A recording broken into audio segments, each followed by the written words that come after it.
देखिए बच्चे, हमारा बेटा टॉपिक चल रहा है यहाँ पे क्या, बेसिक टर्म्स ऑफ अकाउंट्स। ठीक है, हमने बेसिक टर्म्स ऑफ अकाउंट्स के अंदर कुछ टर्म्स पढ़े थे, जिसके अंदर मैंने आपको बताया था कि जब हमें दो चीजें समझनी है, सबसे पहले एक तो समझना है डेबिट और एक समझना है क्रेडिट। ठीक है, डेबिट का मतलब बेसिकली मैंने बच्चे आपको बताया था, ये क्या होती है हमारी left hand side of account,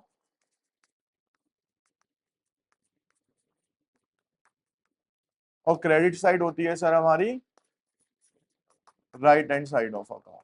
ठीक है, अब क्वेश्चन यहाँ पे आता था कि सर किसको हम लेफ्ट साइड में पुट करेंगे और किसको हम राइट साइड में पुट करेंगे। तो उसके लिए मैंने आपको लास्ट क्लास में बताए थे मॉडर्न रूल्स ऑफ अकाउंट्स।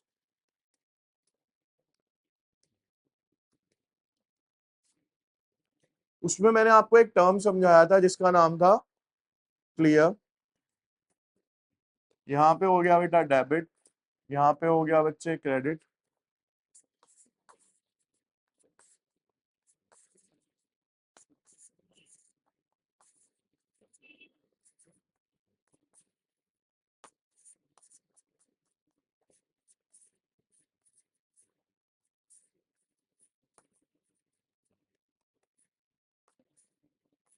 ये हो गया रिवेन्यू।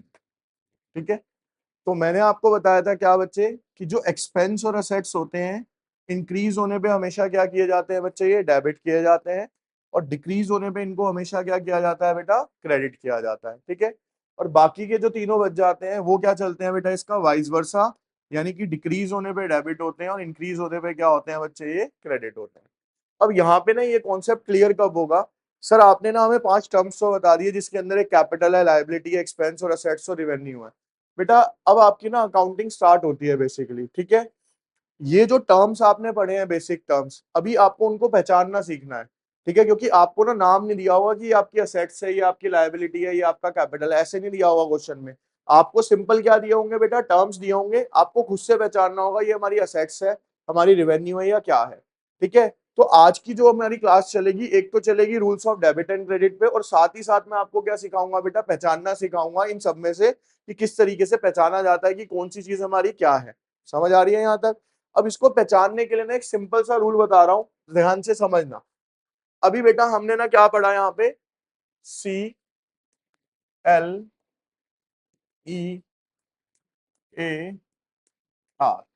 क्लियर पढ़ा है।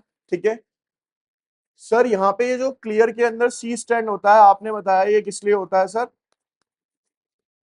कैपिटल। सर कैपिटल की पहचान कैसी होगी कि ये हमें कैपिटल दिया हुआ है, सिंपल सा है। पहली बात तो अगर डायरेक्टली आपको क्वेश्चन में क्या गिवन है कि ये आपका क्या है, कैपिटल है, या दूसरी पहचान क्या है सर, कोई भी एक्स वाई सी चीज दी हुई है आपको, मान लो आपको दिया हुआ है फर्नीचर,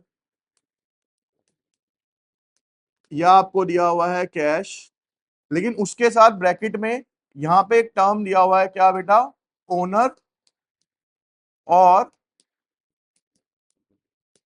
प्रोप्राइटर, ओनर और प्रोप्राइटर। तो क्वेश्चन क्या कहना चाहता है कि जो बिजनेस में ये फर्नीचर आया है या कैश आया है, ये किसने लगाया है बिजनेस में, ओनर ने लगाया है या प्रोप्राइटर ने लगाया। प्रोप्राइटर का मतलब भी क्या होता है, ओनर ही होता है। और मैंने आपको कैपिटल की डेफिनेशन क्या बताई है बच्चे, अमाउंट और goods invested by the owner into the business. तो कैपिटल की दो ही पहचान है, या तो डायरेक्टली आपको क्या दिया होगा, कैपिटल कह के दे रखा होगा, या कोई भी चीज दे रखी होगी उसके साथ क्या लिखा होगा, ओनर और कैपिटल, सॉरी ओनर और प्रोप्राइटर लिखा होगा, तो भी क्या कहलाएगा बेटा आपका, वो कैपिटल कहलाएगा। क्लियर है यहाँ पे सबको, डाउट कोई, क्लियर। अब इसके बाद बेटा ये जो बचे ना लायबिलिटी और एक्सपेंस, असेट्स और रेवेन्यू, इसको आपको दो कॉम्बिनेशंस में सोचना है। दो कॉम्बिनेशंस क्या होते हैं, कैपिटल तो अलग हो गया पांच में से। बेटा कोई भी चीज अगर आपको दे रखी है, या तो वो आपकी असेट्स होगी या आपकी एक लायबिलिटी होगी। ठीक है, पहला कॉम्बिनेशन क्या है सर, जब भी कोई चीज मेरे को दे रखी होगी तो मैं क्या सोचूंगा, या तो वो असेट्स है या लायबिलिटी, उन दोनों में से एक होगा कॉम्बिनेशन। दूसरी प्रोबेबिलिटी क्या है सर, या सर मेरी वो रिवेन्यू इनकम होगी या मेरा वो खर्चा होगा। ठीक है, इस तरीके से सोच के देखना, अभी सारे क्वेश्चंस खुद कर दोगे आप। क्या, कैपिटल को सेपरेट कर दिया, कैपिटल की पहचान आपको बता दी, फिर मैंने क्या बताया, चार चीजों में से दो कॉम्बिनेशंस बनाने, यानी जब चीज दी हुई है सर मेरे को बहुत ध्यान लगाना है, या तो मेरी सर वो असेट्स होगी या लायबिलिटी, एक कॉम्बिनेशन, या दूसरा कॉम्बिनेशन क्या होगा, रेवेन्यू या एक्सपेंस में से कुछ होगा। क्लियर है?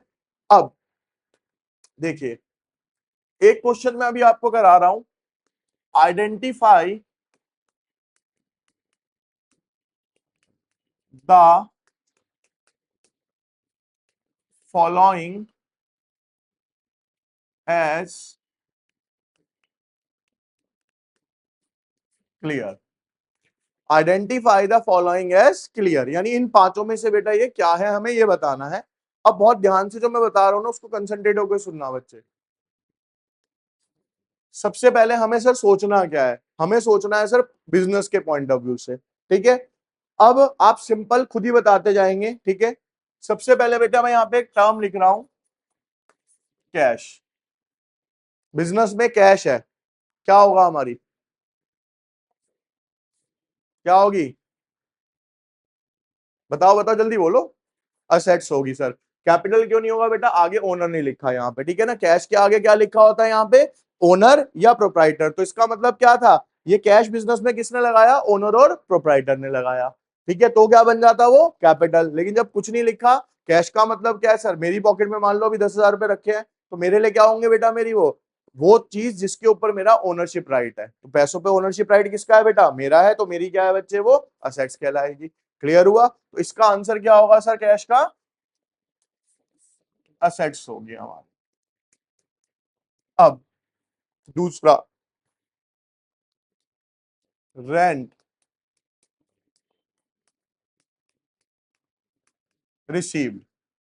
रेंट मिला है, मेरी कोई प्रॉपर्टी है, मुझे उस पे रेंट मिला है। मैंने क्या बताया, कैपिटल तो एक ही जगह होगा बेटा, या तो वो ओनर जब तक नहीं लिखा, सिंपल है ना। अब दो कॉम्बिनेशन और क्या बताए थे, असेट्स या लायबिलिटी, एक दूसरा क्या बताया था, रेवेन्यू और एक्सपेंस। तो रेंट रिसीव हुआ है तो पैसा आया या गया, आया है, तो क्या है हमारी इनकम है, एक्सपेंस है, इनकम है सर। इनकम को क्या बोलते हैं हम, रेवेन्यू बोलते हैं। तो सर इसका आंसर क्या हो जाएगा यहाँ पे, रेवेन्यू हो जाएगा। ठीक है, कोई नहीं, अभी एक क्वेश्चन में सब आ जाएगा आपको अपने आप ही। Third one, rent paid. Rent, rent pay किया है, पैसा आया या गया, क्या होगी सर, एक्सपेंस होगा सर। पैसा जा रहा है तो क्या है सर, मेरा ये खर्चा है, खर्चे को क्या बोलते हैं सर हम यहाँ पे, एक्सपेंस। एक तो बेटा बोला करो सब, ठीक है, जो चुप बैठे हैं वो चुप ना बैठे फिलहाल। जब कहूंगा चुप बैठो तो बैठोगे नहीं तुम लोग, ठीक है ना, अब मत बैठो फिलहाल। रेंट पेड हो गया बेटा। अब अगला इसी से रिलेटेड, यहां पे दे रखा है बेटा क्या, रेंट पेबल। इंग्लिश सबने पढ़ी है, टेंसेस होते हैं उसमें, पेड, पेबल, पेइंग, ठीक है। पेइंग क्या है, कंटिन्यूअस हो गया। पेड का मतलब पास्ट टेंस, पे कर दिया। पेबल का मतलब क्या है, जो अभी देना बाकी है, जो अभी देना बाकी है। क्या होगी सर हमारी ये, सर क्यों, क्योंकि रेंट हो चुका है ड्यू, लेकिन अभी देना बाकी है, तो मेरी क्या बन गई सर यहाँ पे, लायबिलिटी बन गई। तो सर इसका आंसर क्या होगा यहाँ पे, लायबिलिटी होगा। बिल्कुल ठीक है जी। अभी इसी में फिफ्थ वन लिख रहा हूं बेटा मैं यहाँ पे, रेंट रिसीवेबल। यानी रेंट ड्यू हो गया, मेरे को लेना है, अभी लेना बाकी रह रहा है किसी से, क्या होगा मेरी असेट्स होगी सर। क्यों, क्योंकि मेरा पैसा किसी के पास रखा है, उससे लेना बाकी है, तो क्या हो गई सर मेरी यहाँ पे ये असेट्स हो गई। सिक्स्थ, अब बेटा कभी कभी ना क्वेश्चन थोड़ा आलसी हो जाता है आपकी तरह, तो वो कुछ नहीं बोलता, ठीक है। क्या लिख देगा यहाँ पे, सिर्फ रेंट, क्या लिख देगा यहाँ पे। अब यहाँ पे दिक्कत आएगी सर, ना पेड है, ना रिसीव्ड है, ना रिसीवेबल है, क्या है। जब भी ऐसी सिचुएशन आए, कोई आइटम दी हुई है लेकिन उसके आगे कोई भी चीज मेंशन नहीं है, तो it is always a expense for us. क्या है बेटा हमारे पास, वो एक्सपेंस है। तो ये क्या हो जाएगा सर हमारे लिए यहाँ पे, पेड माना जाएगा। और ये क्या कहलाएगा सर हमारा, ठीक है। अभी आपका इस पे क्या क्वेश्चन होना चाहिए था सर, क्यों, लेकिन हम पूछेंगे नहीं। क्वेश्चन तो बनता है ना सर, जब रेंट दिया हुआ तो एक्सपेंस क्यों माना जाएगा, ये तो समझाओ। बेटा अभी हम एक थर्ड चैप्टर पढ़ेंगे बुक में, उसमें ना अकाउंटिंग कॉन्सेप्ट्स और प्रिंसिपल समझा रखे हैं। तो एक ना हमारा प्रिंसिपल होगा, शॉर्ट में बता देता हूँ, प्रूडेंस प्रिंसिपल। कौन सा होगा, प्रूडेंस प्रिंसिपल। प्रूडेंस प्रिंसिपल क्या कहता है बेटा, कि हमेशा जो एक अच्छा बिजनेसमैन होता है वो आने वाले क्या देख के चलता है, लॉसेस को देख के चलता है, इनकम को देख के नहीं चलता। रीजन, क्योंकि प्रॉफिट और इनकम वो है जो मेरे पास आना है। मेरे को तैयारी किसके लिए करनी है, लॉस के लिए ना। भाई आप गाड़ी का इंश्योरेंस क्यों कराते हो, भाई ठुक गई तो काम आएगा। मेडिक्लेम क्यों कराते हो, सर कभी कुछ हो गया तो मेडिक्लेम काम आएगा। तो ये सारे इंश्योरेंसेस क्या है, प्रूडेंस प्रिंसिपल का ही पार्ट है। क्या हम आने वाले लॉसेस के लिए अपने आप को क्या कर रहे हैं, प्रिपेयर कर रहे हैं। घर वाले भी क्या कहते हैं, भाई कमा के पैसा बचाना जरूर, सेविंग जरूर करना, क्योंकि वो आगे तुम्हारे काम आएंगी। तो सब किसके लिए प्रिपेयर हो रहे हैं बेटा, लॉस के लिए प्रिपेयर होते हैं ना, आने वाले समय के लिए। तो रेंट हमने क्या मान लिया यहाँ पे, हमने इनकम नहीं मानी अपनी, हमने क्या मान लिया भाई, हमारा क्या है, ये खर्चा है, एक्सपेंस है। ठीक है, तो रेंट पेड माना जाएगा। अब जरूरी नहीं है बेटा यहाँ पे रेंट दिया हो, इस रेंट की जगह क्या चेंज हो सकता है, सैलरी हो जाए, कमीशन हो जाए, नाम कुछ भी हो सकता है। आपका किससे लेना देना है, इन टर्म से लेना देना है। रिसीव्ड है तो मिला है इनकम, पेड है तो दिया है एक्सपेंस, पेबल देना बाकी है तो क्या हो जाएगा सर, लायबिलिटी, रिसीवेबल है लेना बाकी है तो असेट्स, कुछ नहीं कह रखा तो सर क्या है मेरा, एक्सपेंस है। ठीक है, अब और भी कुछ हो सकता है सर, देखो अब यहां पे दे रखा है आउटस्टैंडिंग रेंट। क्या होगा, लायबिलिटी। आउटस्टैंडिंग का मतलब क्या है सर, अभी जो पे करना बाकी है, यानी मैंने प्रॉपर्टी यूज कर ली, उस पर रेंट पे नहीं किया। बिल्कुल ठीक है बच्चे, यहाँ पे ये क्या हो जाएगा हमारा, यहाँ पे एट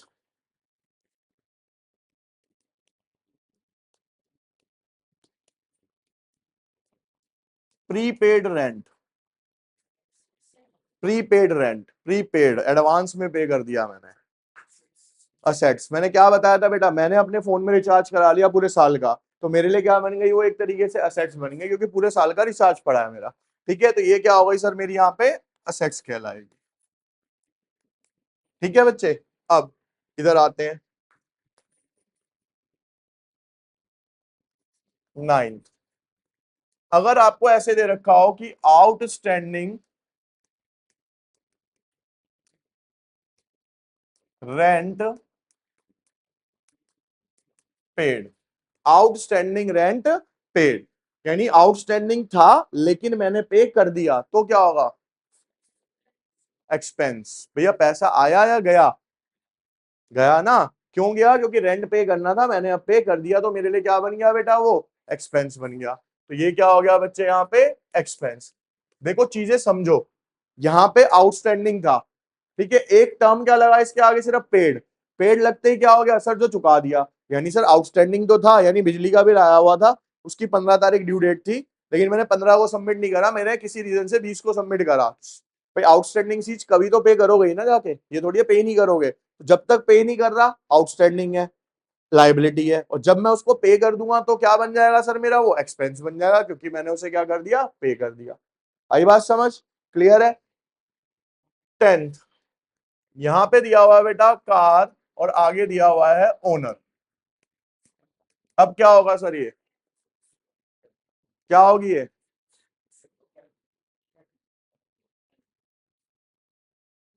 कैपिटल। अभी बेटा बताया मैंने, कैपिटल दो ही चीजों की पहचान है, या तो डायरेक्ट कैपिटल देगा, या किसी चीज के साथ क्या लगा देगा, वो ओनर लगा देगा।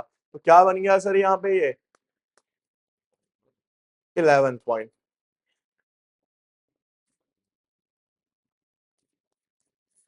Fees paid of school of his son. अपने बच्चे की उसने फीस पे करी स्कूल की, तो क्या कहलाएगी ये, एक्सपेंस कहलाएगी। और इसका नेचर और क्या कहलाएगा, ये नहीं, और क्या कहलाएगी, ये सोच के बताओ मेरे को पहले आप। ड्राइंग्स कहलाएंगी बेटा ये पहले तो, क्यों, क्योंकि ये कौन सा खर्चा हुआ उसका, बिजनेस का खर्चा हुआ या पर्सनल यूज हुआ। भाई अपने लड़के की ट्यूशन फीस या स्कूल फीस पे कर रहा है बिजनेस में से, तो कौन सा खर्चा हो गया, ये पर्सनल यूज हो गया। पर्सनल यूज के लिए डेफिनेशन क्या लिखवाई थी, ठीक है, कोई भी चीज आप अपने पर्सनल यूज के लिए बिजनेस में से निकालते हो, चाहे कैश निकालो, चाहे आप गुड्स निकालो, तो वो क्या कहलाता है बेटा, मेरी ड्राइंग्स। ठीक है, ड्राइंग्स का नेचर भी क्या होता है मेनली, देखो नेचर ये 5 ही होंगे सबके।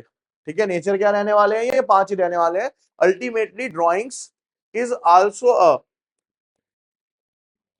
क्या है हमारे लिए बेटा वो, असेट्स, ओ सॉरी, ड्राइंग्स क्या है हमारे लिए, एक तरीके से एक्सपेंस ही है।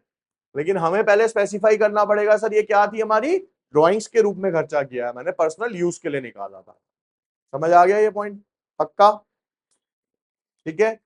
12th पॉइंट, अगर बेटा मेरा बैंक है तो क्या होगा मेरे लिए, मेरा बैंक अकाउंट है उसमें पैसे हैं, क्या होंगी मेरी ये, बैंक अकाउंट है मेरे पैसे उसमें रखे हैं, क्या हो गई सर मेरी ये, असेट्स हो गई। तो आपने यहां लिख दिया असेट्स। एक टर्म और आएगा बेटा यहाँ पे,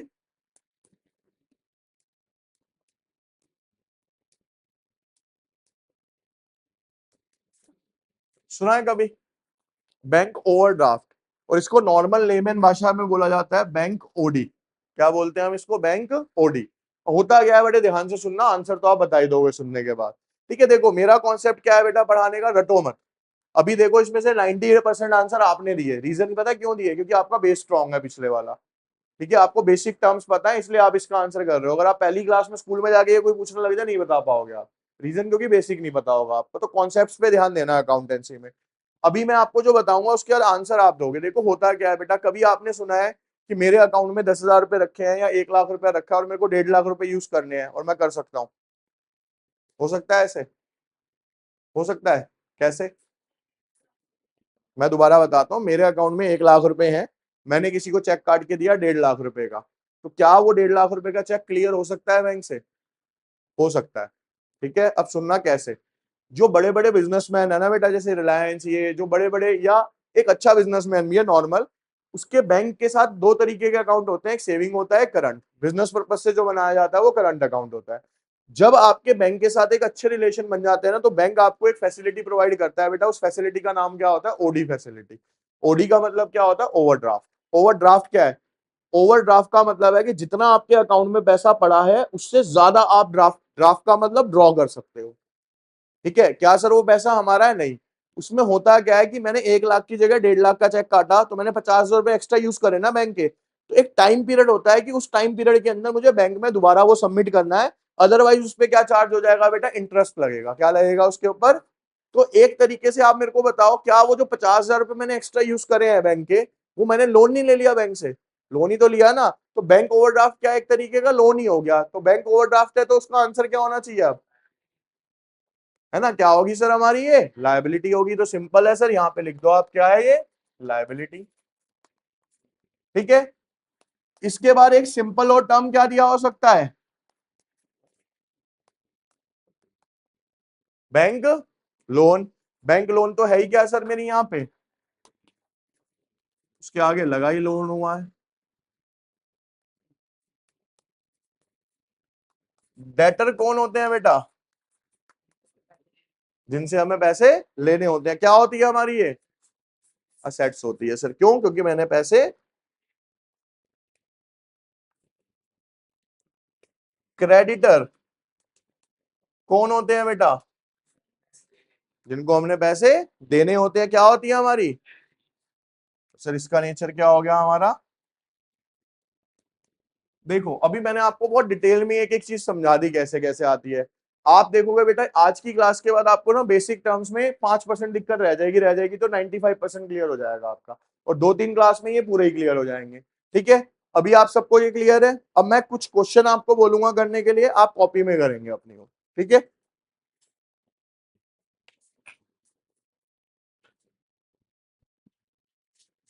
बुक तो शायद अभी किसी के पास भी नहीं होगी।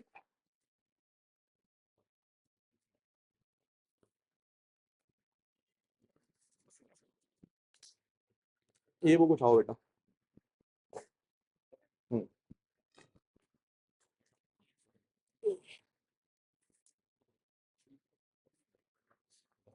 दो बच्चे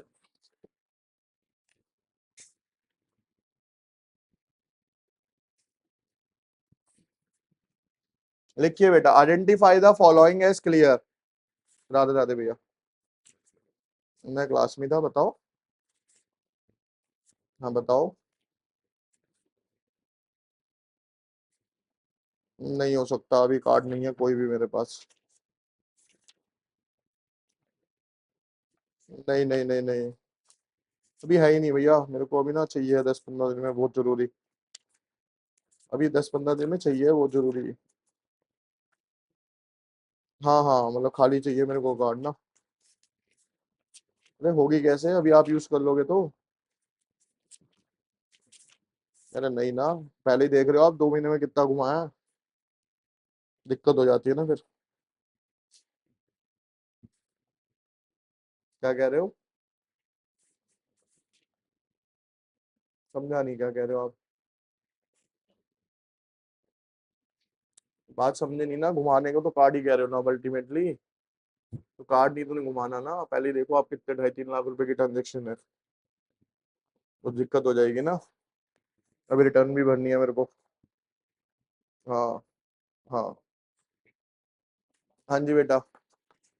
लिखिए। सबसे पहले लिखो बेटा कैश।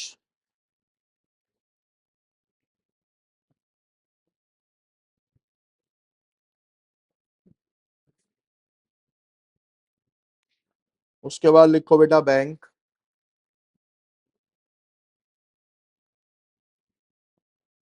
उसके बाद लिखो आउटस्टैंडिंग सैलरी।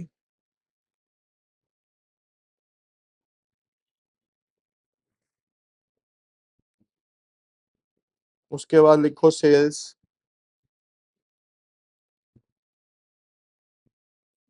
उसके बाद लिखो बेटा आप एक्रूड इंटरेस्ट। Accrued interest.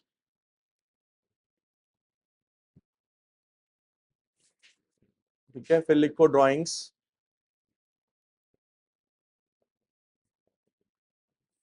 फिर लिखो बेटा आप डिस्काउंट रिसीव्ड।